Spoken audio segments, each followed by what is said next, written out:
Welcome to How to Move Up from a Small Grant to a Regular Project in ATE, presented by Dr. Ann B. Healer from Collin College, who is the Executive Director of the National Convergence Technology Center. These break time videos are sponsored by the CCTA, the Center's Collaborative for Technical Assistance, an NSF ATE-funded grant.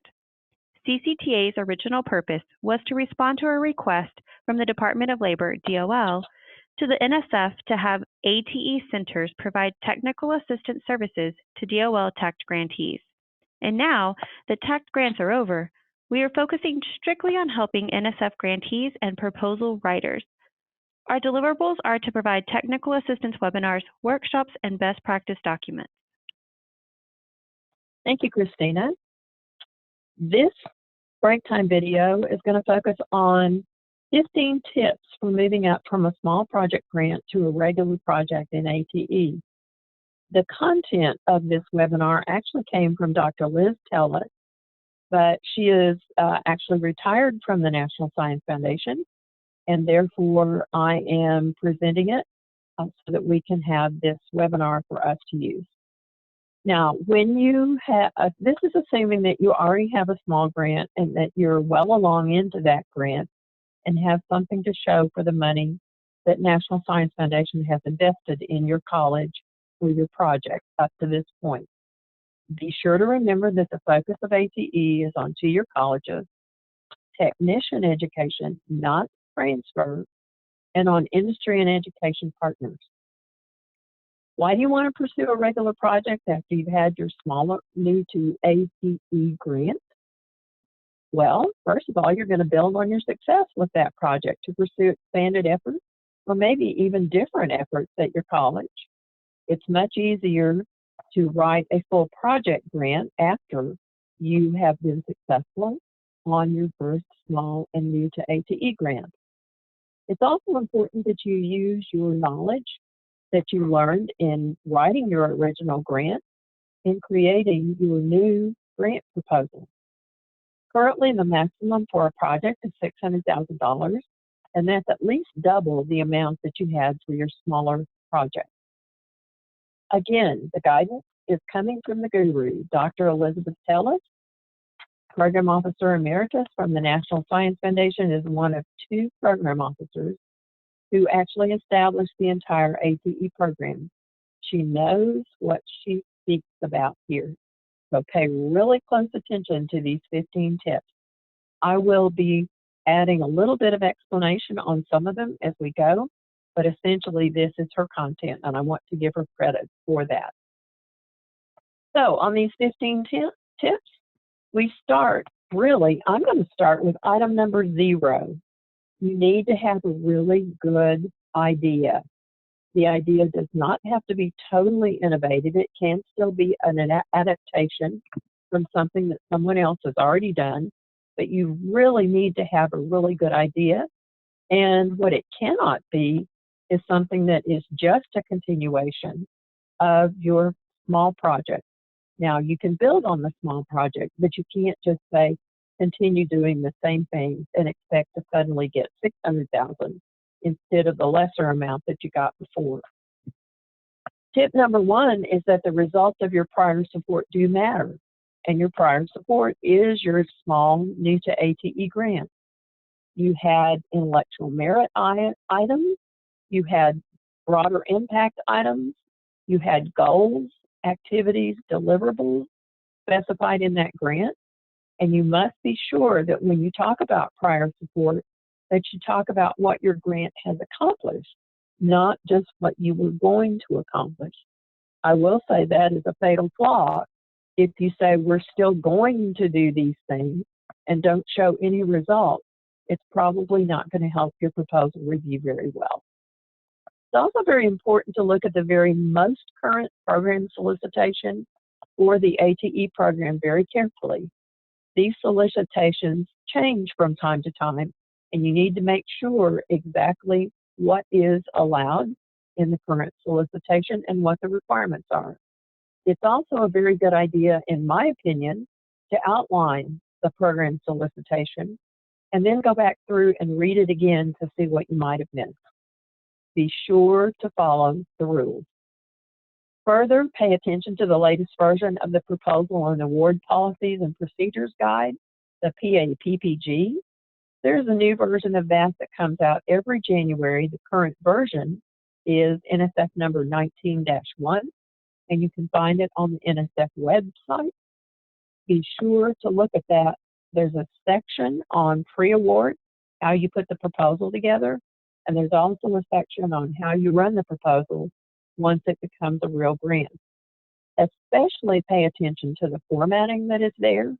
But remember, as you go through the PAPPG, that if there is something in it that is in disagreement with what is on the solicitation or the ATE project itself, you would follow the solicitation. In other words, the solicitation trumps the PAPPG when there are disagreements. And that especially pertains to supplemental documents. Supplemental documents in the ATE program, the current solicitation now allows for the biosketch for your evaluator to be in the supplemental documents, as well as commitment letters from your businesses and industries that are committing to help you accomplish your work. That is all, nothing more. You certainly cannot put additional documents that will explain what you've already accomplished or explain more than is in the project description. All of the information that you want the reviewers to review must be in the project description. Just the evaluator biosketch and the employer commitment letters can be in the supplemental area. Another good idea is to share a one-page summary of what you're wanting to do with a program officer. And I highly suggest you do this by probably spring, March or April of the year that you're expecting to submit in October. The reason I would not wait until longer is because the program officers do get busy themselves and they won't have time to give you feedback on your one-page summary. Also ask advice from PIs, principal investigators that in fact have multiple awards and have gotten the feedback and know what it takes to get a proposal approved. And when you're putting your budget together, make sure the budget request aligns with the project's scope. It should neither be too big nor too little for the scope of the project. It is unbelievable in some cases to have too many particular goals and then not have enough money. And then the other side of it is also true if it is something that is a very small effort, but yet asks for exactly the whole $600,000, that's not likely to review very well either. And I will say that the grants that come in or the proposals that come in at exactly the $600,000 mark are almost always a little bit suspicious, because it sounds like that whoever is proposing the grant is trying to use every cent that's available. What you want to do is make sure that your budget is what you need to do your work, not your work expands to take the entire $600,000, unless it just happens to be that way. Again, show local employer need in the description, explain that in the description, explain the names of the employers that are committed to help you, and also buy commitment letters from them that are in the supplemental area. That information needs to be in both places. You also need to build a cohesive project team that the members actually get along with each other and work with each other. I highly recommend that you have the entire project team involved in writing the grant, at least some of the meetings of the grant, so that you have full buy-in from the group. And be sure for your PI, your co-PI, make sure that you have the biosketch according to what is in the PPAG, the format from the PAPPG. Make sure you have that in your document.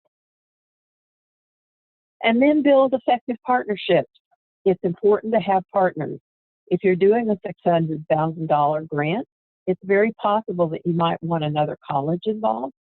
maybe as a sub-awardee, so that you can share the effort of building whatever you're trying to build as a part of the grant, and also share the dissemination of what you've done with that college and then with their partners. Also be sure to focus on your institution and your partner's values and capabilities. I always say that it's a good idea to propose a grant that is in alignment with the strategic goals of your college. If it's not in alignment with the strategic goals of your college, you may have some difficulty getting buy-in on your own campus to support the work. Then you can always use consultants and advisors for additional expertise. They can be contract labor and help you to accomplish your goals. Use Mentor Connect resources. We're going to go into that in a bit and tell you a little more about that. But this is an NSF-funded grant that helps colleges learn to write grants. Some of you may well have used Mentor Connect services to write your first small new to ATE grant. That information that Mentor Connect has is applicable not just to the small grant, but also to the full project.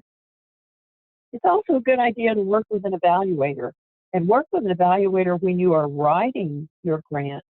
Don't just try to go find one after the grant is awarded. It's much stronger for you to have an evaluator involved while you're in the process of formulating the grant. Now, some colleges have a problem with calling out an evaluator and that evaluator actually getting the contract for the work, and because it has to be put out for bid. But I've been successful in my past getting an evaluator who would go ahead and help us throughout the formulation of the proposal, and then knowing that they would have to actually bid for the work in the end. And then the final was to prepare to receive the funding. When the NSF asks you questions, you need to answer those questions promptly and work with them throughout the process so that you then get your proposal funded. Sample resources. Mentor Connect has a lot, and you can see the links at the bottom of this slide, but there's also other information that is on the CCTA site and the Mentor Connect site.